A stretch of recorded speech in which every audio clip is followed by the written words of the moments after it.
Okay, enough of that music. Hello, everybody. Welcome to VC Masters. I'm Nick Pellavito. I'll be your host for today's show. And today we got a very exciting special guest coming in actually from Minneapolis, but not St. Paul.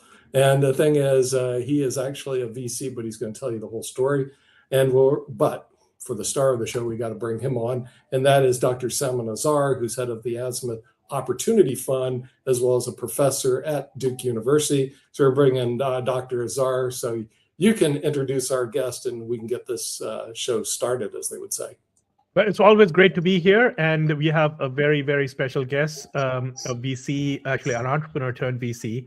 And most VCs and most investors are reluctant to come on this show because of all the compliance people that stop them from coming or making any public statements.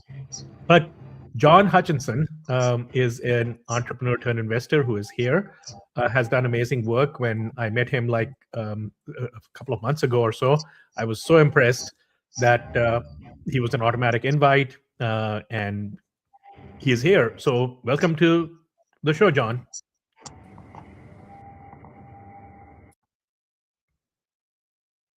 We'll bring him on in just a minute. We have to get the technology working, which we just did. Awesome. So there you can see John live from Minnetonka, Minneapolis. John, tell us a little bit about yourself, how you got started in the whole entrepreneurship venture business, and what was the... Hi, everyone. I'm actually not able to hear right now. I think somehow my volume has been muted. It is probably at your end, John. It is at his end because he's showing his microphone working on our side.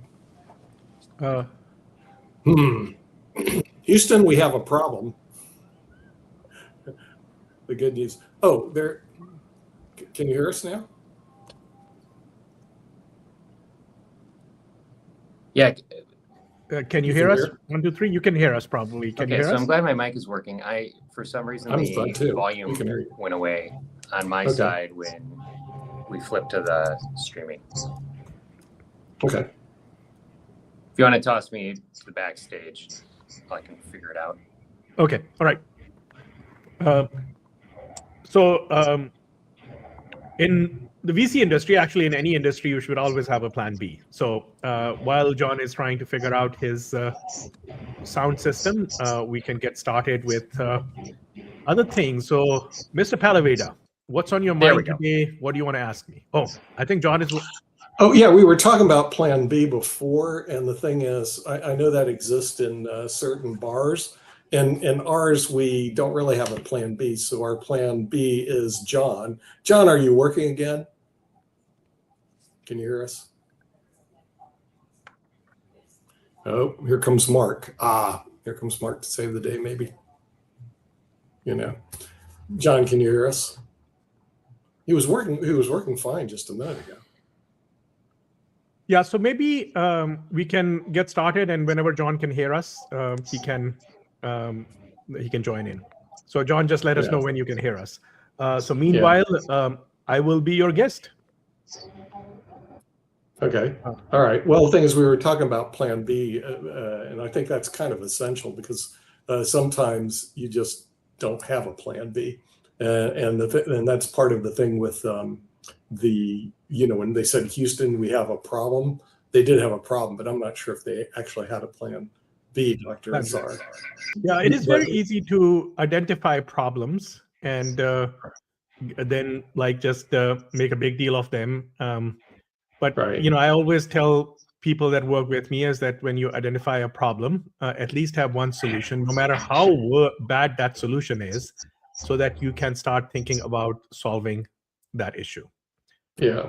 Well, we're still on plan A and B. So, yes. John, can you hear us? I can hear you. Terribly sorry about that. Good. Then you can start telling us a little bit about who you are, where you're from, and what you do. So the floor is yours, John. Hi, I'm John Hutchinson. I'm the CEO of Hutchinson Enterprises, author of The Nuance Effect and the upcoming podcast, The Nuance Effect. And I'm a real estate and healthcare professional. My largest success was I'm one of the co-founders of Care Counseling, behavioral health company that's started in 2014, grew 70% volume annually for a decade while bootstrapping, and then recently exited to United Health. That is amazing. So you said 70% year over year growth. And I have a company right now that has about $400 million in annualized revenues. And I've been trying to find a good way to explain to my investors that the 50 to 60% year over year growth that you had seen like for the last 10 years, that is going to slow down at some point. And I'm glad that I kind of kept on warning them on that, because it has now come under 50%. It is very hard for you to grow from $400 million to $600 million compared to going from 100 million to 150 million. So John, tell me how you were able to sustain that growth over 10 years. So I think StreamYard has an update that is causing my volume to go out. Your volume is out again? Terribly sorry, but it just cut my audio again. All right. So maybe I'm going to kind of share with you how I have been able to kind of do something for sustained growth. So when you have a company that just starts out and the revenues are, let's say, $1,000, it's very easy for you to even double the revenues to 2,000 and then double them again to 4,000. But when you're looking at millions of dollars and hundreds of millions of dollars of revenues, it becomes very, very tough to handle that kind of a situation. So what we do is that we have to look for either new business lines or we have to look for new customer sources. And that's the only way that you can sustain your growth.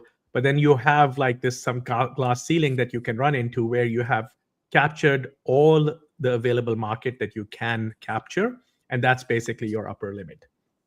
And John, if you can hear me, you can share your story, or we can. Okay, so John apparently still can't hear us. So let's go to a kind of this entire thing about like growth.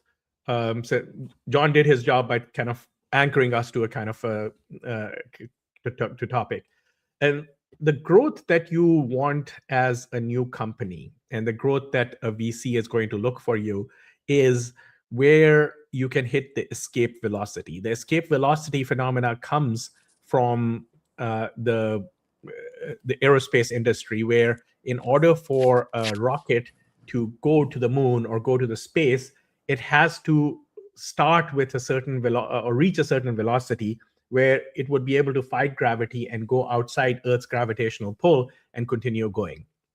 And that's kind of what you want to see in a venture-backed startup, that there has to be a path to escape velocity. So very often, we are not talking about what your revenues are right now, but what your revenue growth looks like and whether you have that path to the escape velocity.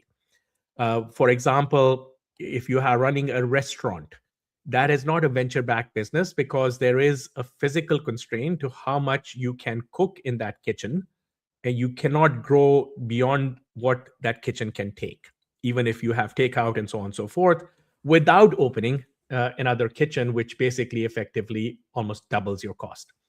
Now compare that to Netflix. Netflix is a company that it was easy for it to hit escape velocity once it starts streaming, because the cost of adding an additional customer is not significant.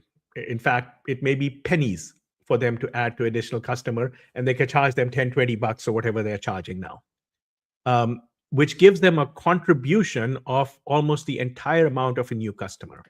And then you go to the point where you see, okay, what happens if I double the customers? If I double the customers, I don't have to double my staff necessarily. I probably need to add 5% more staff. I need to scale up my data center from bandwidth and stuff to doubling. But that is relatively cheap compared to me buying another building or renting another building, setting up another kitchen, and so on and so forth. So in order for you to have a venture-backed business, you have to have an escape velocity. where you can grow year over year to the point where you can dominate that market. Generally, when I invest in a company at an early stage, I'm looking for that company at some point in time to reach $1 billion market. Mr. Palaveda, you have yeah, Dr. Zarg, I'm going through this problem right now in terms of we have some interest of somebody buying one of my companies, and my business partner, I think, has seller's remorse. Do you ever run into that where the founders of the company or one of them really likes their company and really doesn't want to sell, and they have what I call seller's remorse? Because, you know, if you had it for a long time, you're sitting there, and our growth rate isn't in the 70%. It's about 22, 23% per year, but still 22, 23% is pretty good, because I invest, I'm looking for like 7 or 8, you know, but it's not 70, you know what I mean? And it won't be 70. But do you ever run a case where the business owner goes, I really don't want to sell, I kind of like what I do? So there is always this thing where the seller thinks their business is worth more than what it is, and the buyer thinks the business is worth less than it is. It is kind of like, from a financial perspective, it's like a car. Like, I have a car that is 2014 model, and I use it as a backup car because I'm not going to, anybody who buys that car is going to consider it that there's something wrong with that car, but there's nothing wrong with that car. So I'm able to sell that car. That's the financial, but the bigger issue is really the psychological thing. When you start a company that becomes your baby, and it becomes very difficult to sell it. Your partner is probably more involved day to day in the company than you are. So it is like their family. So what is going to happen when this company goes away? And my challenge in this case has been that whenever I sell it, it's not so much of a remorse, but when I see the DNA of that company changing, the culture changing and becoming very toxic, and my old employees coming to me is like, find us something else to do. Mm-hmm. John, can you hear us now? Can you hear us? Fully engaged. I moved to my PC. Good. Sorry for that. I have a serious question. How did you do 70% year in year without losing your mind in terms of growth in the company? In other words, keeping control and operational efficiency. How do you do that? Because that to me is the tough part. I mean, like the really incredible part is we were cash flow positive the entire time. Yes, right. And bootstrapped. Bootstrapped, right? So, it's like compound growth is an amazing thing. And we like so my wife and I started this company together. She's a doctoral level psychologist, and we spent a phenomenal amount of energy on metering that growth to be at that level, because that's where cash flow would work. And it's where we could slowly continue to crank up client volume and process support, because effectively we would break any given function about every 18 months. Yeah. So I would say a lot of operational precision. And then this is actually what my book is about. What book? So I'm writing a book for Forbes called The Nuance Effect, where I believe customer segmentation logic should be applied internally within businesses. So if there's a department or a function in your company that really moves the needle on profitability, and if that group leaving would not just ruin this year, but it would ruin next year's performance, I believe it's incredibly important to have a strategy around engaging them. And that engagement will lift all shifts. So we were exceptionally focused on the therapist, because when we started the business, every 18 months, that's how often you would lose a therapist, right? So like average tenure, retention was 18 months for the industry. And when you look at how the financials work on that, first 6 months, you have a lot of cash burn because you're ramping somebody up, new clients, new systems, et cetera. Next 6 months, best case scenario, you're recouping that capital. And then you have 6 months where you're actually producing incremental capital, right? So you have net positive cash flow. Right. Our strategy when we started was, if we did a really good job on clinician experience and engagement, we'd be able to stretch that from 18 months to, we were hoping, 24 months, which would actually double the amount of profitable periods, right? From a cash flow perspective. We were able to get that up to 3 years, so we quadrupled it, and that's what allowed the funding. But it's being laser focused on the incentives and the total experience of those clinical staff members. Were like, that was the only way we were able to grow. Okay. Another question I have, because I've been down this rabbit hole many times before, unfortunately. Did you work 9 to 5 or 5 to 9, counselor? I mean, if I was awake, I was working. If Andrea was awake, she was working. It's, like our life was work. It's, I believe there's 4 ways you can be successful. You can be smarter, you can be more talented, you can be luckier, and you can work harder. And there's really only one you can impact today. Right. And people have a tendency, they don't understand that 4-letter word, work. And by the way, this is a common denominator I have with all the entrepreneurs. I ask them, do you work 9 to 5 or 5 to 9? But their answer is exactly your answer. Every successful businessman I've run into, every entrepreneur, you work your butt off. So you can be very successful financially. But what people don't realize is the blood, sweat, and tears you actually put in to get there. Now I'm going to ask you. That's the accelerant, right? That's true. And I think a lot of people don't know that. You have to give to get. So did you sell your company? Are you sold out? Yeah, we sold. So we had an exit to United Health in 2023, about a decade in. And I believe we're their largest behavioral health provider brand still. They used a bunch of our resources, which is fantastic. So rolled out our training nationally, looked at like the way we approach clinical supervision and onboarding. So it's phenomenal exit, but Okay, now you get to this next I know doctors are supposed to ask questions, but I got one more question.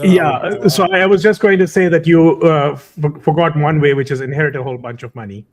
And that is one way. I did not have that approach. No control over it. No control over it. Yeah.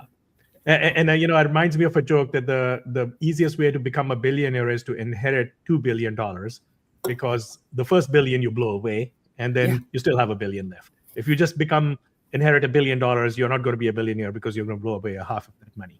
No, you're not going to go invest in munis. Yeah. Yeah. But Mr. Palavira, please continue. Continue on interrogatories. Very good. His deposition. So you can see by the JD thing that he is very good at interrogatories and depositions. I've been down that rabbit hole before, Tim. Okay, so as we continue our deposition, my question to you, counselor, is now what? You sold your company, baby's gone. Okay, what are you going to do, or what are you doing with your life? I guess that's it. So I grew up in a family business, right? So like I kind of started my first, what I would consider to be a job, was somewhere around like 5-6 years old. I was sweeping, and I've been working. So my goal was to be retired or able to retire by 40 for my entire life. I was actually able to pull that off, which was great. But the problem was I didn't have a strategy for what's next.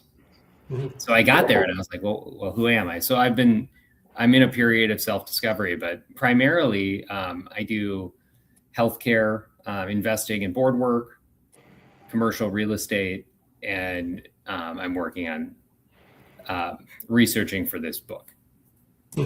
Did you ever run into the Gone companies up in Minneapolis? The Gone? No, what's the Gone company? They're in Coon Rapids. I was just wondering if you'd run into them at all, because they do a lot of commercial real estate deals in that area. So do you have experience in real estate, or are you just jumping into? Yeah, like Andrea and I made our first significant money in real estate. So as we were, we did a couple of residential projects as we were starting. In our first clinic, we bought a 1901 Victorian home that we lived in and retrofitted, that was OR2 zoned.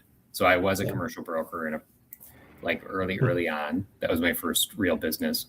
And then, we had this beautiful relationship between purchasing office buildings and then locating there, which is part of the way we were able to financially get around the cost of capital, because borrowing against a small service business, even in healthcare, is exceptionally difficult, especially 2015, 2016.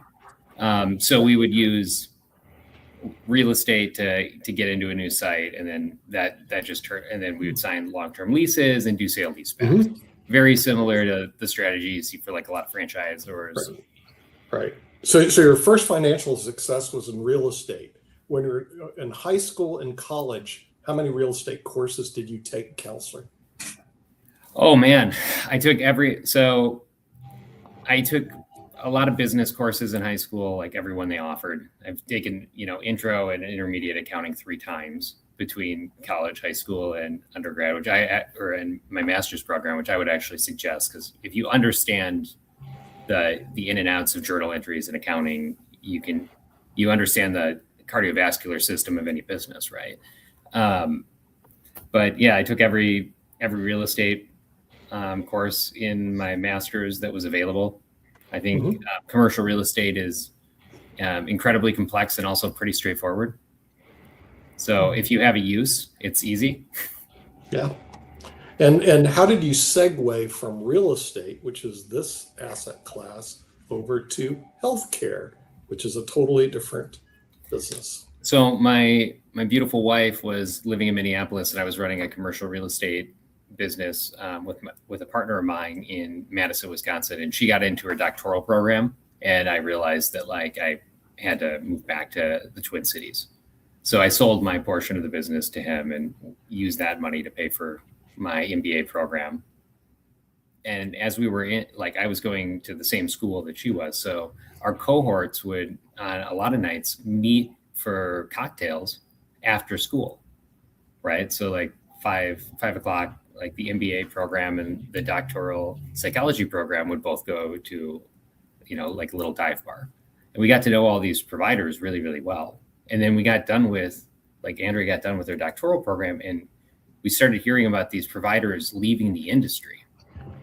And this is after a decade of, post-secondary education. So you're looking at people that have spent a decade to do one thing, leaving the field within years. And then as we dug into it, we discovered that effectively 55 to 60% of all providers were leaving the field within 5 years of graduation, which was, that's a disturbing fact. And as we dug into it, we realized it's because there was no white collar experience in behavioral health. So no one could go get a job that had a salary and benefits and, reasonable hours and a culture that was focused on improving the well-being of clients. So we went and started a company that was focused on trying to do effectively get a B+ or an A- in those different domains of employment, similar to what you would expect from a Big 4 accounting firm. Right. And just with that minor tweak, you were able to make that much of a difference? That's the thing with people and businesses. Usually it's not a huge strategic differentiator. It's execution and framing. Mm-hmm. Yeah. Okay. As we expanded the tenure of clinicians, it gave us more capital to put towards clinicians. So as we were growing, we were able to continue to increase their pay, their benefits, the supports we would give them both inside and outside of work. Mm-hmm. And by continuing to invest in them, that grew alignment. It made hiring easier, and So one of the things that you are highlighting there is that you are discovering things about the business and you are learning about it, which helps you grow better, whether it is your clinicians or the patients or the clients. And that is much more challenging in a two-sided marketplace like yours, as opposed to one-sided marketplace. So, Uber is an example of two-sided marketplace because you have to take care of the drivers and the riders. And here you have to take care of the clinicians and their clients.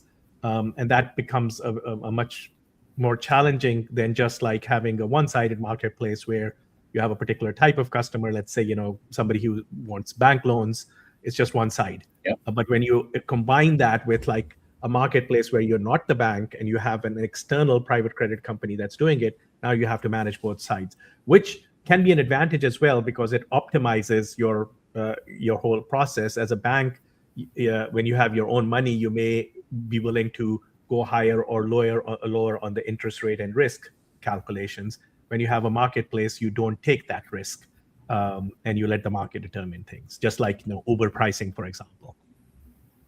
Yeah, I mean, it was interesting how we approached it, because it is it's absolutely a two-sided marketplace. And I was doing consulting prior to with like large CPG firms, think like General Mills, Mondelez, et cetera. So it's very similar to like how cereal is marketed, right?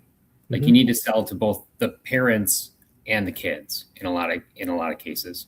So we identified like the few apertures that were really important to client experience. So that would be like being like transparency on billing, which does not exist. It's a very low bar in healthcare, but we would tell our clients how much they would owe per session before they ever showed up, so they could make an active choice on whether or not they wanted to invest in therapy, which brought our bad debt way down. We also realized that like answering that initial phone call and scheduling not just the first appointment, but reoccurring appointments really expanded retention. So it was simple things like that, but many of those things, we found the pain points by allowing our clinicians to give us feedback, complain, hearing what doesn't work at other practices and why, and then enabling the clinicians to help clients have success. Absolutely. So answering the phone when someone calls for an intake is critical, because they're typically depressed. They don't have a lot of energy. And if you don't answer, they're just going to call the next location on Google. Absolutely. And you raise an important point in terms of listening to customer feedback. And there are different levels you can listen to that feedback. First is like the collective level, where you have your statistical evidence, like, what is the rating of this experience and so on. But then there is like the text that is within that, or the words that are within that.